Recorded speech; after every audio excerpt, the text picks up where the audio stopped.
नमस्कार प्रिय मित्रों, मैं आप सभी का एस्ट्रो फ्रेंड विजय तिवारी। मैं आपको बताऊंगा वर्ष 2022 सितंबर मंथ वृषभ राशि वालों के लिए कैसा रहेगा। हर महीने में कुछ दिन खास होते हैं, कुछ डेट आम होते हैं, कुछ ऐसे भी आपके प्लैनेट्स के प्रभाव होते हैं कि जिन दिनों में जिन तारीखों को आप कार्य करते हैं उस डेट में आपका कार्य नहीं हो पाता और कभी कभी आपको नुकसान भी होता है। वो तारीखें कौन सी हैं मैं आपको बताऊंगा। वृषभ राशि वालों के जीवन में सितंबर मंथ में क्या कुछ खास परिवर्तन बड़े ग्रहों का होने वाला है वो भी मैं आपको बताऊंगा इस वीडियो के माध्यम से। लेकिन उससे पहले मैं कहूंगा, अगर आपके मन में भी कोई प्रश्न है, कोई सवाल है, तो आप मुझसे अभी स्क्रीन पे जो नंबर दिया जा रहा इस नंबर के माध्यम से आप मुझसे कॉल करके संपर्क कर सकते हैं। अपनी पत्रिका का आप संपूर्ण विश्लेषण प्राप्त कर सकते हैं। वो चाहे आपके विवाह को लेकर के हो, करियर को लेकर के हो, या आपके पर्सनल लाइफ या प्रोफेशनल लाइफ, जो भी आपके जीवन में समस्याएं हैं उन समस्याओं का आप सटीक समाधान मेरे द्वारा आप प्राप्त कर सकते हैं। तो कौन सी तारीखें हैं, सबसे पहले मैं आपको बताऊंगा जिन तारीखों में आपकी राशि से चंद्रमा अशुभ स्थान पे गोचर करेगा। उन तारीखों को आप कलम कापी लेकर के चाहे तो नोट कर लें। ऐसा मैं क्यों कह रहा हूं, क्योंकि चंद्रमा मन का कारक है, मस्तिष्क का कारक है। जब आपका मन ही अच्छा नहीं रहेगा तो मेरे मित्र किए हुए कार्य आपके कैसे अच्छे हो सकते हैं। विचार करिए। तो उन तारीखों को आप चाहें तो अभी नोट कर लें, जिससे आपके जीवन में जो भी आपके जीवन में समस्याएं आने वाली हैं उन समस्याओं से आप बच सकते हैं। वो तारीखें कौन सी हैं, डेट मैं आपको बताता हूं।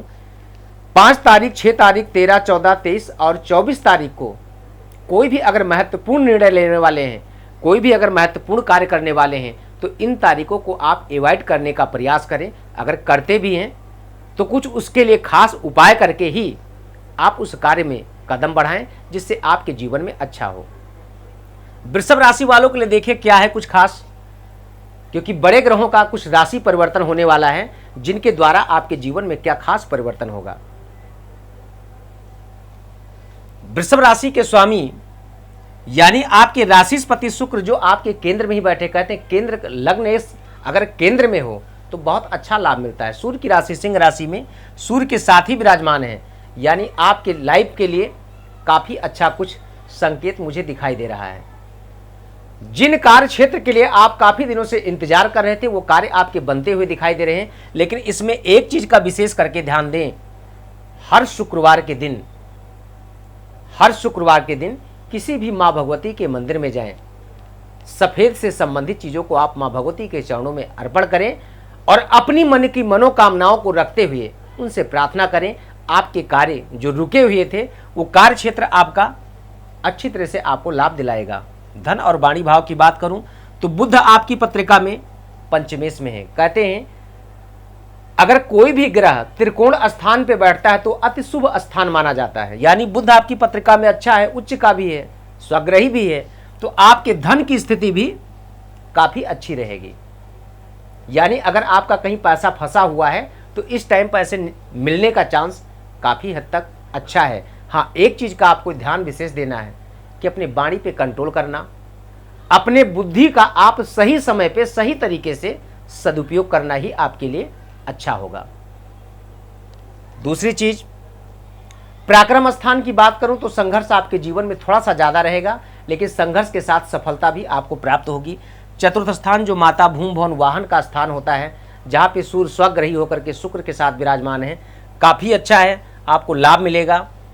माता का सुख, अपने सगे संबंधियों का सुख, अगर प्रॉपर्टी में आपको इन्वेस्टमेंट करना चाहते हैं, कोई भूमि भवन वाहन इत्यादि आप परचेज करना चाहते हैं, तो ये कार्य आपके बनते हुए मुझे दिखाई दे रहे हैं। जल्दबाजी का निर्णय बिल्कुल ना लें, सोच विचार करके ही कोई कदम उठाएं, आपके लिए काफ़ी अच्छा होगा।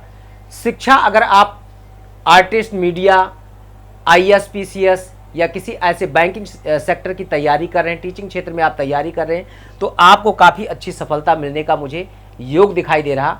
मेहनत करेंगे, प्रयास करेंगे, सफलता आपके कदमों को जरूर चूमेगी। अगर आप किसी से प्रेम करते हैं तो अपनी प्रेमी या प्रेमिका के साथ थोड़ा सा सामंजस्य बना करके रखें।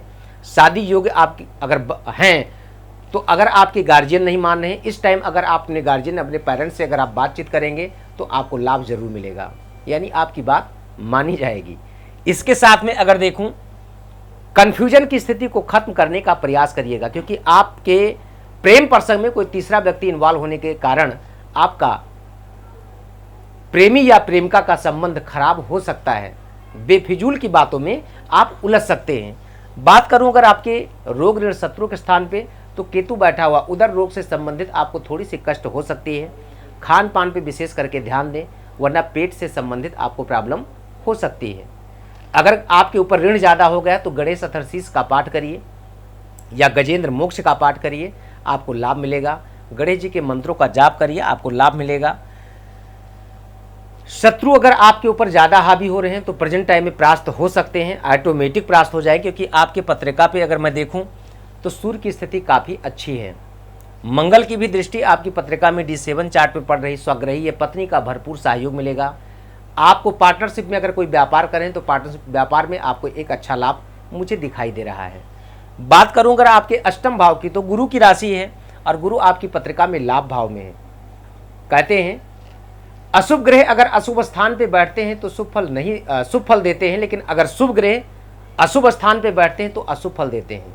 आपकी पत्रिका में शुभ ग्रह यानी गुरु आपके अर्निंग क्षेत्र में बैठा हुआ है, स्वग्रही है, अपने ही घर में है, तो ये आपको काफ़ी अच्छा लाभ मेरे मित्र देगा।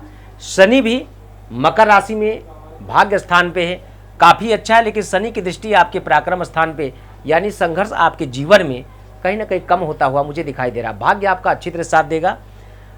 मानकर चलिए 15 सितंबर के बाद जैसे ही सूर्य आपकी पत्रिका में अपने ही राशि में गोचर करेगा, यानी सिंह से जैसे ही आपकी पत्रिका में कन्या राशि में प्रवेश करेगा, तो आपको काफ़ी अच्छा लाभ मिलता हुआ मुझे दिखाई दे रहा है। इसी के साथ में अगर देखूं तो आपके कर्म स्थान करें, अगर IT क्षेत्र में या आप प्रशासनिक क्षेत्र में या लॉयर हैं, या आप IT क्षेत्र में या इलेक्ट्रॉनिक मीडिया में काम कर रहे हैं, बैंकिंग क्षेत्र में काम कर रहे हैं, आप कंस्ट्रक्शन लाइन में काम कर रहे हैं, बिल्डिंग मटेरियल का काम कर रहे हैं, तो आपको काफ़ी अच्छा लाभ मिलने का योग है, यानी करियर में आपको काफ़ी अच्छा लाभ मिलेगा। लाभ भाव की बात करूं, किए हुए कर्म का 99.9% आपको लाभ मिलेगा, बस कर्म करने की आवश्यकता है। भाग्य स्थान आपके व्यय भाव की बात करूं तो किसी भी बात विवाद से उलझने की जरूरत नहीं है, वरना आपको कोर्ट कचहरी पुलिस स्टेशन भी जाने का योग बन रहा है। तो बेफिजूल की बातों से अपने आप को संभालने की जरूरत है, आपको अच्छा लाभ इस मंथ में मिलता हुआ दिखाई दे रहा है। लेकिन एक चीज़ का विशेष ध्यान दें, ये जो कुछ भी मैंने बताया ये सिर्फ चंद्रमा के गोचरीय परिवर्तन के द्वारा, विशेष जो आपको फल मिलता है वो आपकी पत्रिका से, यानी आपकी दशाओं के द्वारा आपको प्राप्त होता है। जो दशाएं होती हैं 5 प्रकार की, महादशा, अंतरदशा, प्रत्यंतर दशा, सूक्ष्म और प्राण दशा, इन दशाओं के आधार पे ही आपको लाभ मिलता है। जैसे जातक की पत्रिका, जातक का जन्म जिस राशि में होता है उसी प्रकार से उस व्यक्ति का स्वभाव होता है। बहुत ऐसे लोगों को आपने देखा होगा कि सामने वाला चिल्ला रहा है तो चिल्लाने दो, लेकिन बात का जवाब ही नहीं देता। बहुत ऐसे लोगों को आपने देखा होगा कि बोलते भी कुछ नहीं तब भी लड़ पड़ता है। क्यों? क्योंकि क्रूर ग्रह यानी मंगल या सूर्य की राशि का प्रभाव है। तो चंद्रमा आपके मन और माता और मस्तिष्क का कारक होता है। चंद्रमा अगर आपकी पत्रिका में अच्छा है, अच्छे समय में आपका जन्म हुआ, तो उस हिसाब से आपके अंदर प्रभाव, उस हिसाब से आपके अंदर क्रियाकलाप की भावनाएं आपके अंदर ऑटोमेटिक उत्पन्न हो जाती हैं। इसी को कहते हैं गॉड गिफ्टेड। भाई कोई व्यक्ति गेहुआ कलर है, सांवला है, और कोई व्यक्ति बहुत गोरा होता है, क्यों? वो भी तो इसी पृथ्वी पे ही जन्म लेता। ये आपके ग्रहों का प्रभाव होता है। आपके जन्म के समय पे आपके ग्रहों की स्थितियां क्या थी, कौन सा ग्रह किस राशि में गोचर कर रहा था, उसी के आधार पे आपका पूरा जीवन शैली आपकी बन जाती है। तो अगर आपके भी मन में कोई प्रश्न है, कोई सवाल है, तो आप स्क्रीन पे जो नंबर दिया जा रहा, इस नंबर के माध्यम से आप कॉल कर सकते हैं, मुझसे बात कर सकते हैं। अपने जीवन से जुड़ी किसी भी समस्याओं को आप चाहें तो समाधान भी मेरे द्वारा आप प्राप्त कर सकते हैं। आज के इस वीडियो में सिर्फ इतना ही। पुनः मैं किसी नए विषय, अन्य राशियों के बारे में फिर मैं चर्चा करूंगा। तब तक के लिए नमस्कार। जय श्री सीताराम।